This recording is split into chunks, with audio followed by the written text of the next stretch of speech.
En esta clase nos enfocaremos en algunas de las herramientas de biología celular que se emplean para comprender la morfología celular, su organización interna o subcelular, así como también la localización de moléculas de interés. Como puede verse en la imagen, el empleo de microscopios ocupa un papel principal. Esta diapositiva plantea la pregunta de si es posible ver células a simple vista. Para la mayoría de los casos conocidos no es posible debido a que el ojo humano tiene un límite de resolución de 0,1 milímetro, lo que equivale a 100 micrómetros.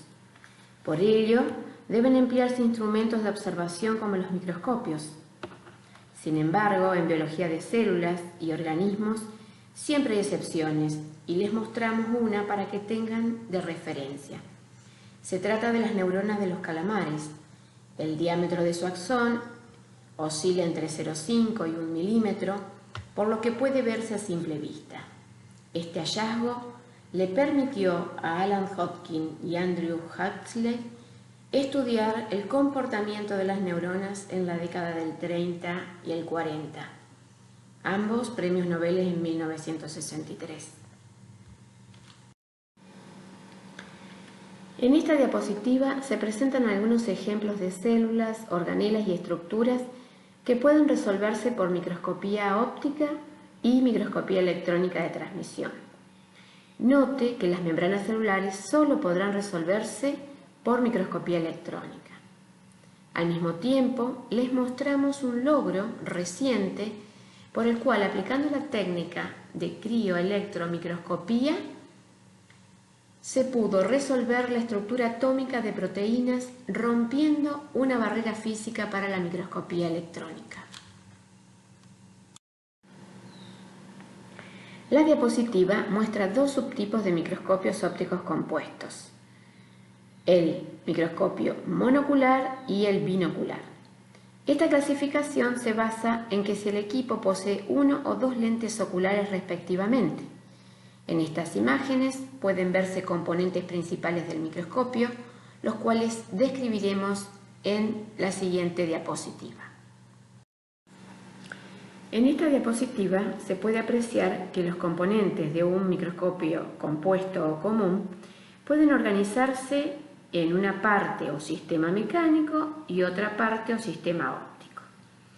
El sistema mecánico consta de un pie, una columna o brazo, que es la región por la cual se toma el microscopio cuando hay que desplazarlo sobre una mesada de trabajo, la platina, donde se coloca el preparado para la observación, los tornillos de enfoque macro y micrométrico que desplazan la platina en el eje Z del equipo para lograr enfocar y resolver el objeto de interés, y un tubo al cual se le adicionarán lentes monoculares o binoculares. Tiene una parte o sistema óptico que consta o se organiza en dos grandes sistemas. El sistema de iluminación, que consta de una fuente de iluminación, un foco, que puede tener un alambre de tungsteno o en la actualidad puede ser de iluminación LED, un potenciómetro que regula la intensidad de esta fuente lumínica, un diafragma que va a recortar parte de los haces de luz que no interesan, y un espejo prisma que dirige la luz hacia la lente condensadora. Luego tenemos un sistema de lentes que está constituido por tres juegos de lentes principales: la lente condensadora, las lentes objetivas y las lentes oculares. En la imagen de la derecha se observa a su vez un corte sagital del microscopio que les muestra el recorrido de la luz desde el foco o fuente de iluminación emisora hasta el ojo humano.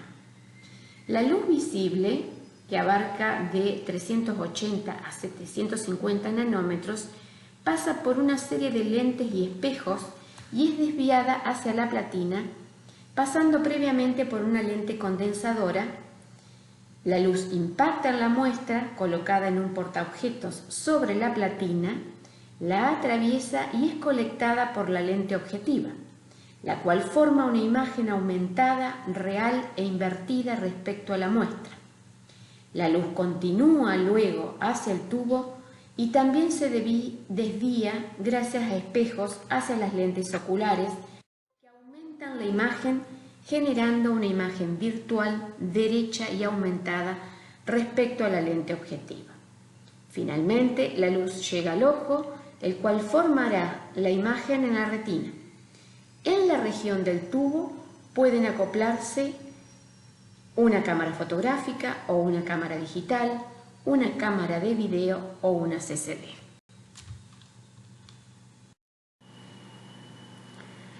Esta diapositiva pretende explicar en forma resumida el principio de funcionamiento de lentes de vidrio o cristal en un microscopio óptico. Las lentes en realidad están constituidas por superficies de vidrio o cristal que han sido pulidas y unidas para que puedan generar una convergencia de los rayos de luz que la atraviesan. Estos rayos de luz se refractan y generan una imagen aumentada del objeto observado. A la izquierda de la diapositiva se muestran todas las señales que se generan cuando la luz, que es una radiación electromagnética, atraviesa un medio transparente. Observen que además de la generación de los rayos que se refractan, se generan rayos reflejados. Estos, en los microscopios, en gran medida serán eliminados por las paredes negras del tubo por donde se transmite la luz. Recordemos que los microscopios ópticos constan de 3 sistemas de lentes principales: las lentes condensadoras, objetivas y oculares. En el sistema óptico encontramos una pieza denominada condensador, la cual posee en su interior una lente o combinación de lentes que tienen por función concentrar o condensar la luz emitida por el foco o fuente de iluminación para que incida con mayor intensidad en la muestra. A la derecha de la diapositiva puede observar un modelo de platina que posee un agujero central para dejar pasar la luz. En la imagen de la derecha inferior se observa a través del agujero de la platina, ubicada muy cercanamente a ella, la lente condensadora emergiendo desde abajo de la platina. Por arriba de la platina se observan 4 lentes objetivas de diferentes aumentos.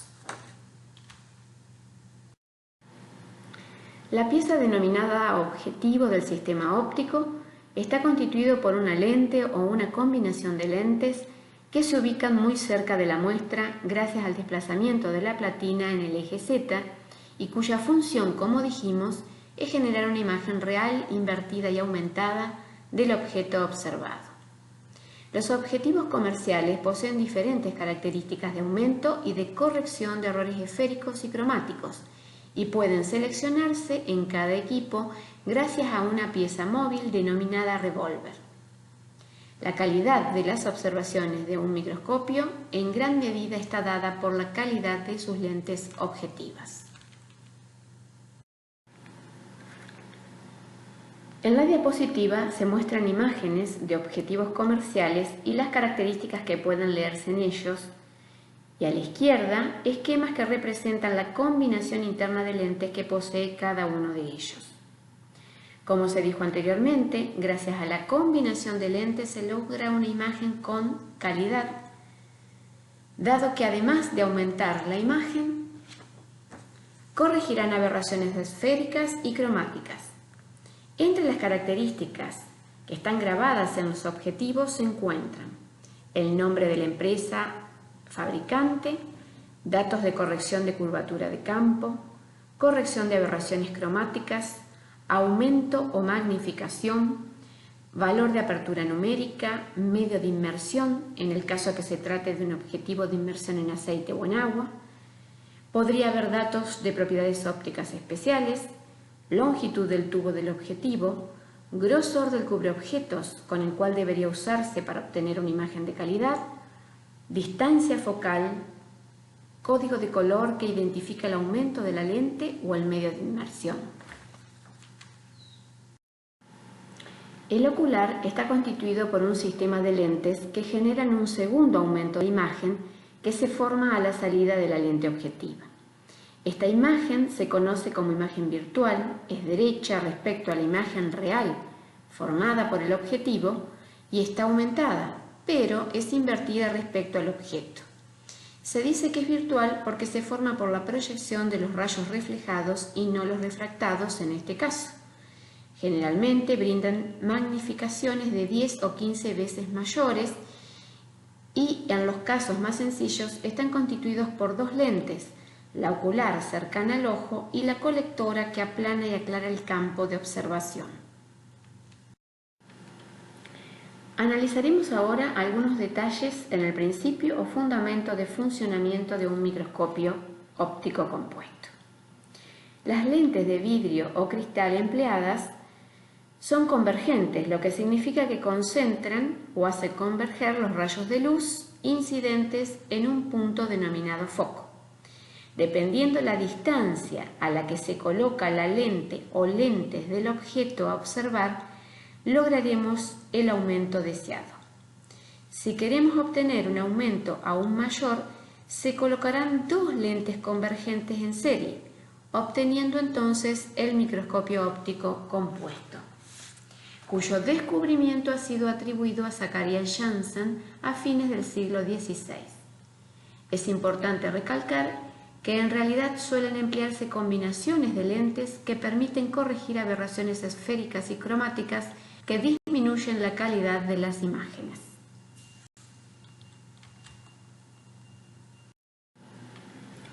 En la diapositiva puede observarse la importancia que tiene la posición que debe ocupar el objeto respecto a la lente objetiva para lograr el aumento deseado.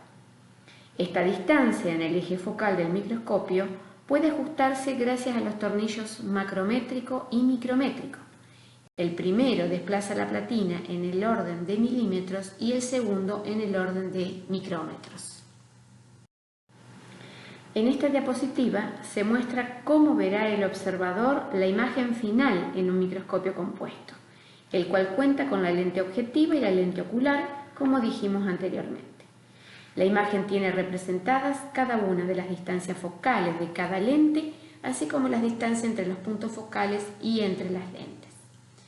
La imagen final que verá el ojo será virtual, aumentada e invertida respecto al objeto observado, y se formará por la proyección de los rayos reflejados que atraviesan la lente ocular.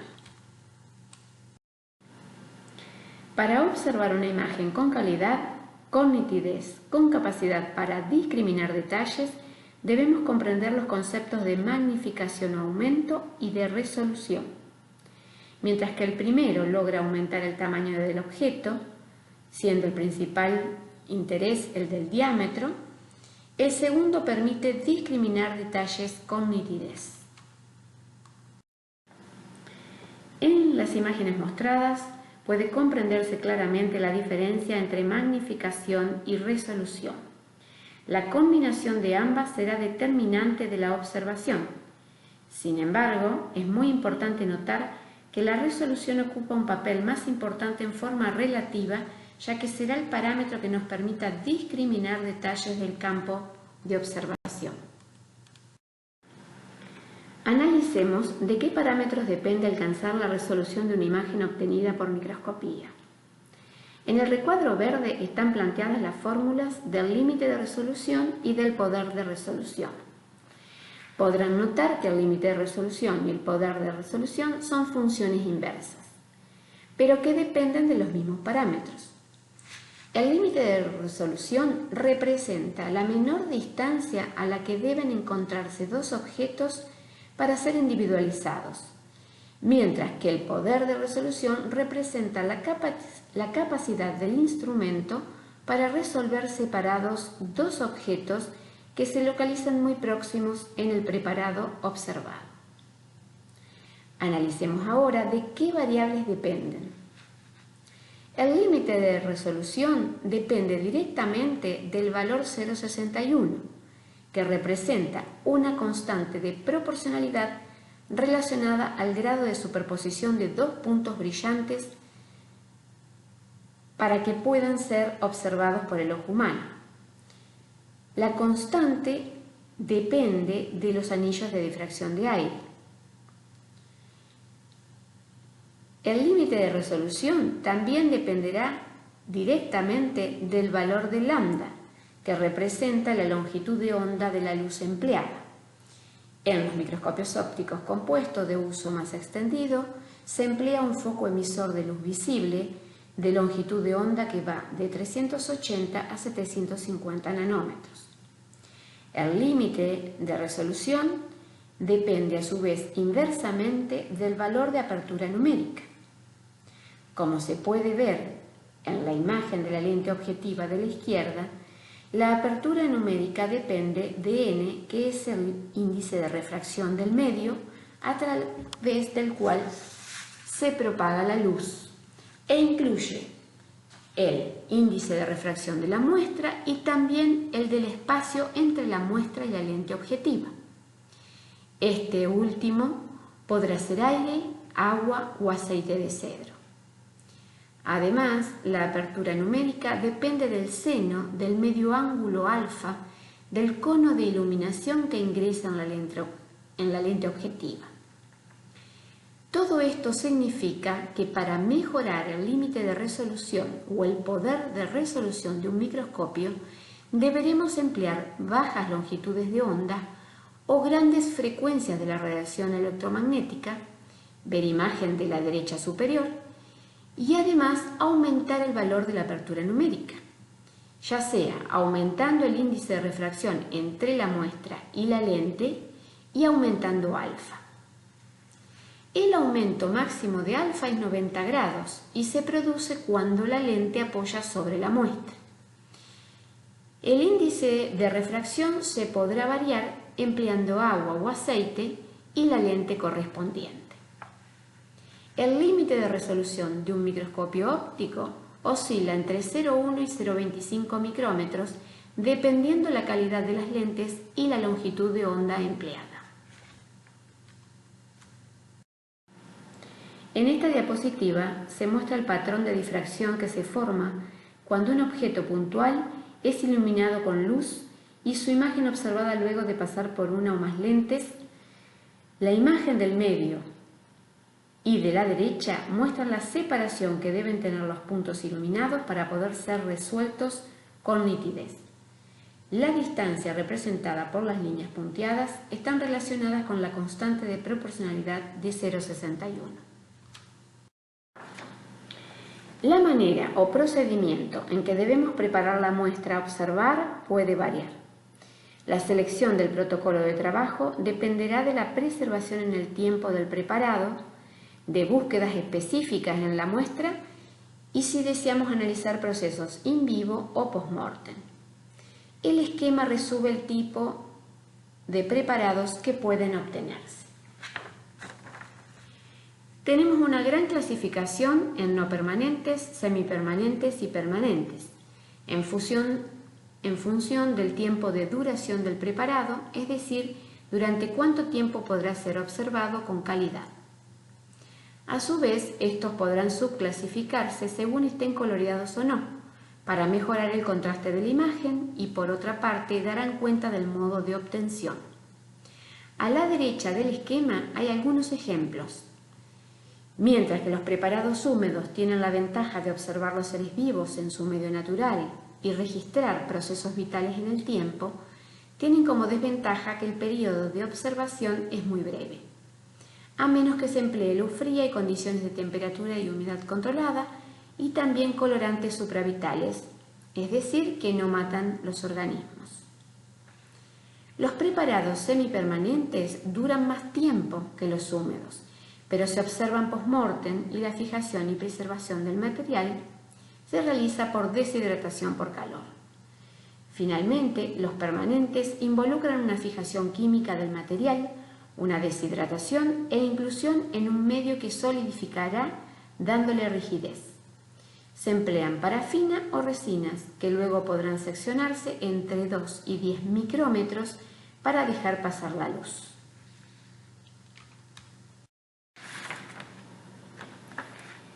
En la diapositiva se muestran los protocolos de trabajo, es decir, la secuencia de etapas y procedimientos para obtener los preparados denominados frotis fresco y frotis coloreado. Pueden leerse claramente los pasos, solo realizaremos algunas aclaraciones. Los frotis se obtienen al esparcir la muestra con una anza o una varilla en una gota de agua o de solución isoosmótica con lo que se desea observar.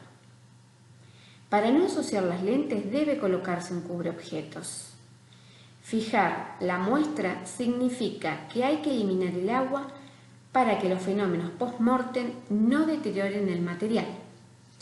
En estos preparados, la eliminación del agua se hace por deshidratación al secar al aire y luego al flamear 2 o 3 veces a la llama.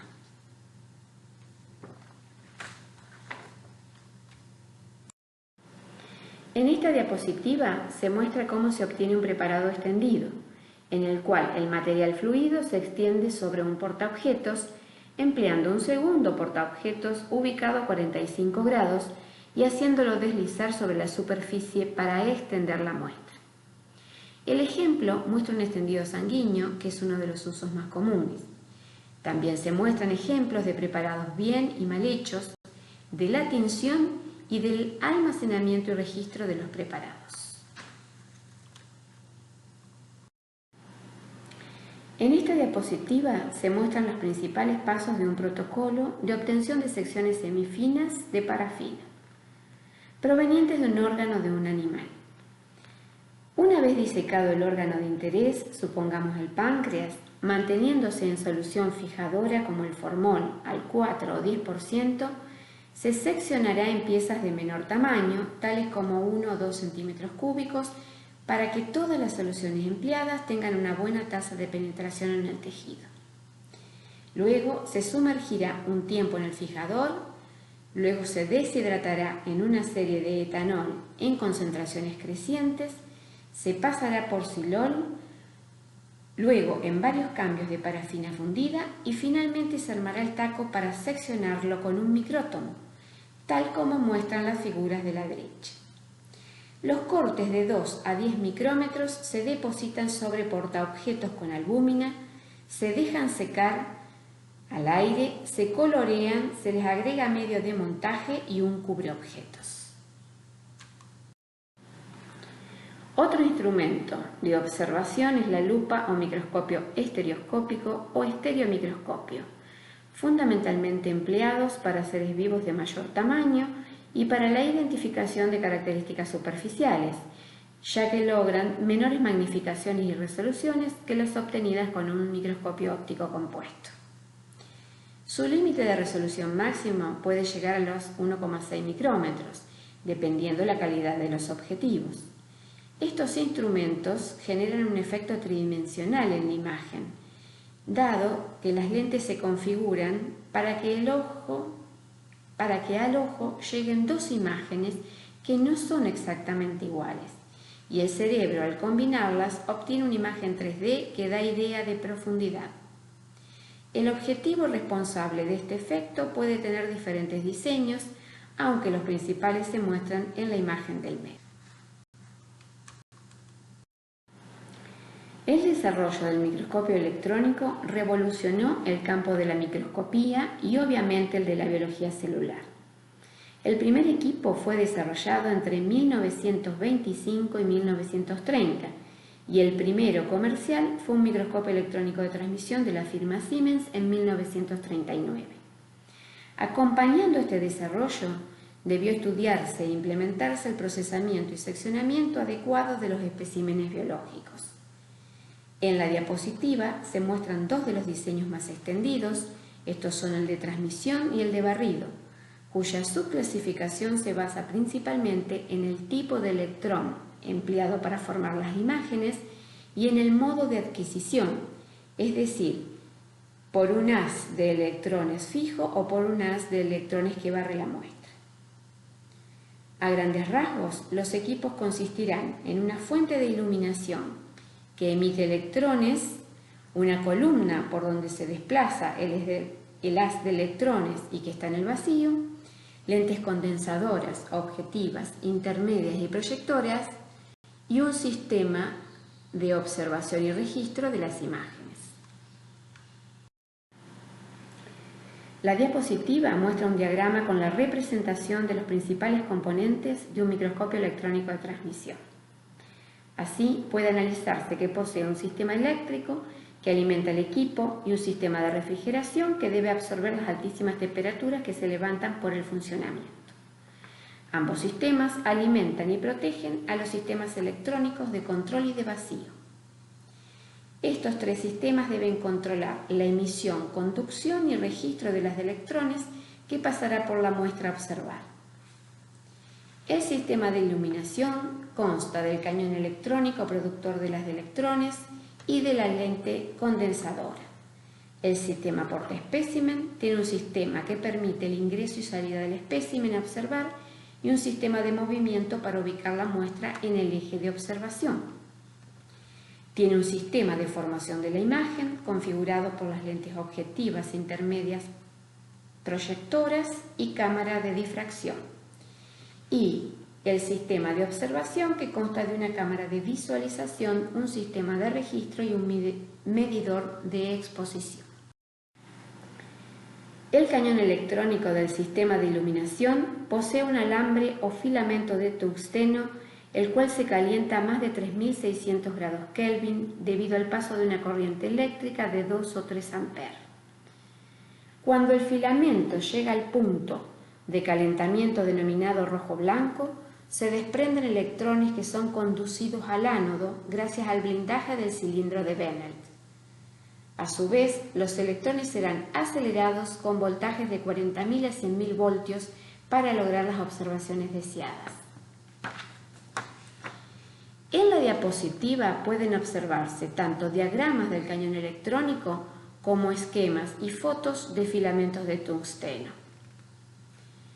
En la región de la derecha inferior se muestran las distintas señales que se generan cuando un haz de electrones impacta en un material suficientemente delgado. En función del detector empleado para observar las señales, que será en función de la muestra, es que tendremos los diferentes tipos de microscopías electrónicas.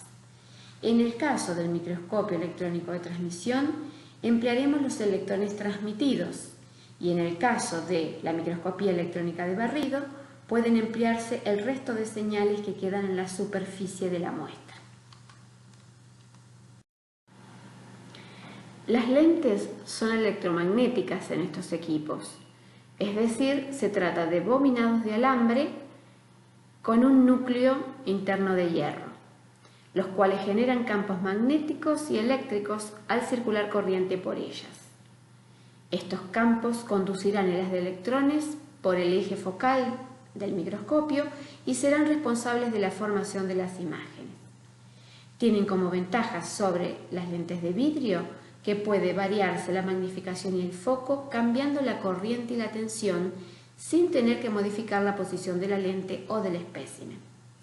El límite de resolución y el poder de resolución dependerán de las mismas variables que en la microscopía óptica. En esta diapositiva podrá leer las características principales de cada lente. De izquierda a derecha, concentrar el haz de electrones, formar la imagen inicial, aumentarla y formar la imagen final.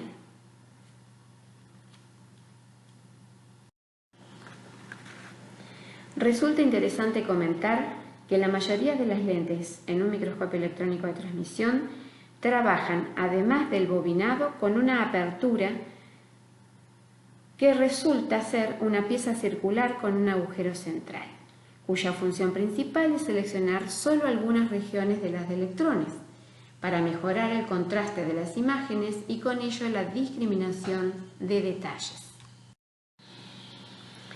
El sistema portaespécimen consta de un dispositivo que se introduce en una precámara de la columna, la cual permite, gracias a otros controles, depositar solo una parte de este sistema que lleva la grilla de cobre, níquel u oro para la observación de las muestras. En la diapositiva se muestran grillas de 3 milímetros con diferentes enrejados necesarios para distintas aplicaciones. El sistema de observación requiere convertir la señal de los electrones invisible a los ojos, dado que tiene una longitud de onda de 0,12 nanómetros, en una señal visible. Por ello, se emplea una pantalla fluorescente que posee un depósito de zinc activado con sulfuro de cadmio o también fósforo, y que convierte la señal de los electrones al impactar en ella en fluorescencia de mayor longitud de onda y visible por el ojo humano.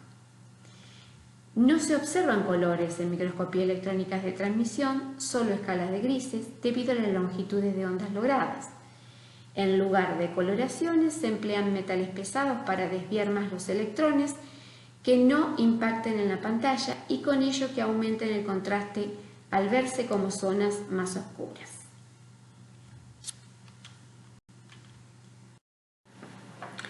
El sistema de vacío consta de bombas rotativas y difusoras. Las primeras realizan un vacío inicial de 10 a la 0 a 10 a la menos 1 pascales, mientras que las segundas llegan a 10 a la menos 3 hasta 10 a la menos 4 pascales. El vacío de la columna es imprescindible para evitar la destrucción del filamento y las descargas entre el filamento y el ánodo. Además, evita que los electrones pudieran ser dispersados por las moléculas y partículas del aire. También evacúa gases contaminantes que disminuyen la vida útil del filamento y la estabilidad del funcionamiento del equipo. El sistema electrónico debe controlar la fuente de alimentación del filamento, la unidad de alto voltaje con el que se aceleran los electrones, la fuente de corriente de las lentes electromagnéticas y la unidad de alimentación general. El sistema de refrigeración, por su parte, consiste en un circuito de agua que posee una bomba e intercambiador de calor externos al equipo y que se emplea principalmente para refrigerar las bombas difusoras.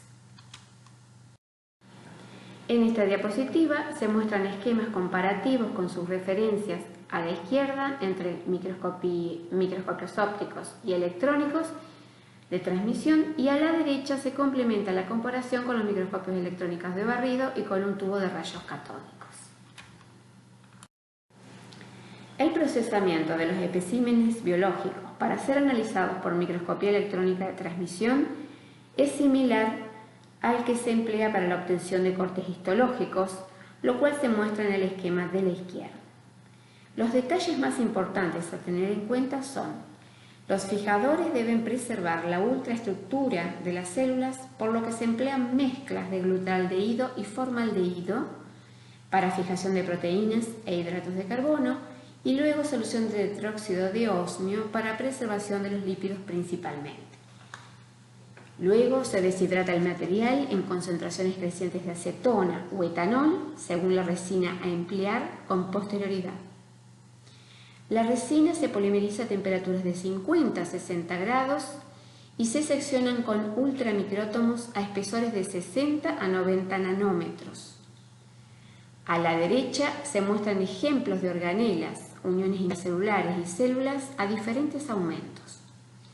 Dependiendo del tipo de microscopio electrónico de transmisión, pueden obtenerse aumentos de las imágenes de 2000 por a 250.000 por, o en los denominados industriales pueden llegar hasta 1.000.000 de veces de aumento. En el caso de las observaciones por microscopía electrónica de barrido, los materiales deben ser buenos conductores del calor y la electricidad, por lo que las muestras deben montarse sobre materiales conductores, como cintas adhesivas de carbono, aluminio o cobre, pinturas de carbono, plata o portamuestras de aluminio, y deben cubrirse con una lluvia de oro paladio, cromo o carbono. Como las muestras biológicas son ricas en agua, pueden verse a bajo vacío sin deshidratarse o metalizarse.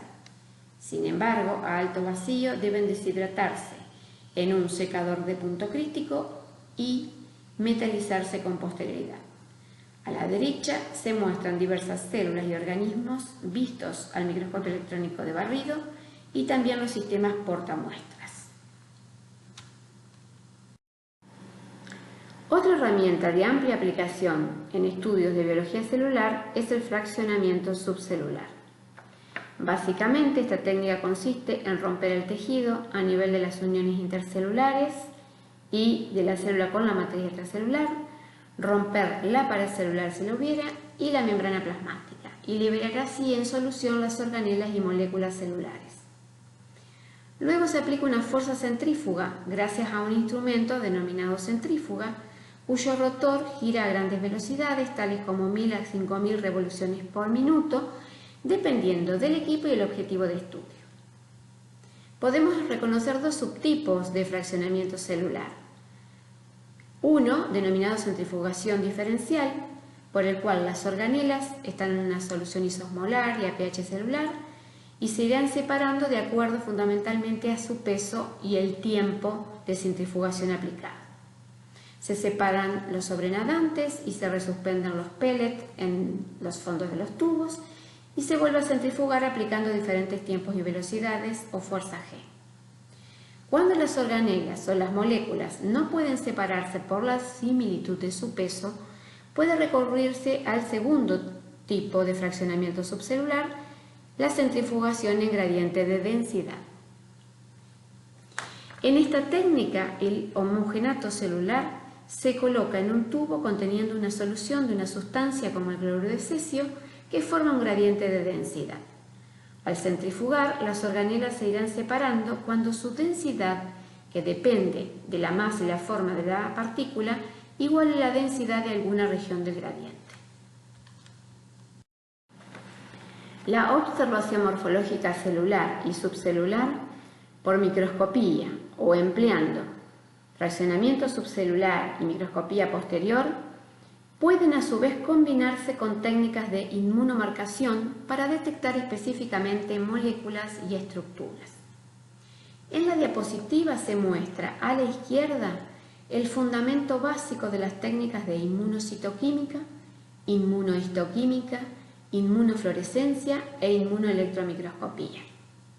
En todos los casos se puede emplear un anticuerpo monoclonal o policlonal que reconocen específicamente una molécula celular. Luego se adiciona un segundo anticuerpo marcado con una enzima, un radioisótopo, un fluorocromo o una partícula de oro. El segundo anticuerpo se une al primero y luego se observa por microscopía, óptica o electrónica según la marca empleada. A la derecha de la diapositiva se muestran diferentes ejemplos.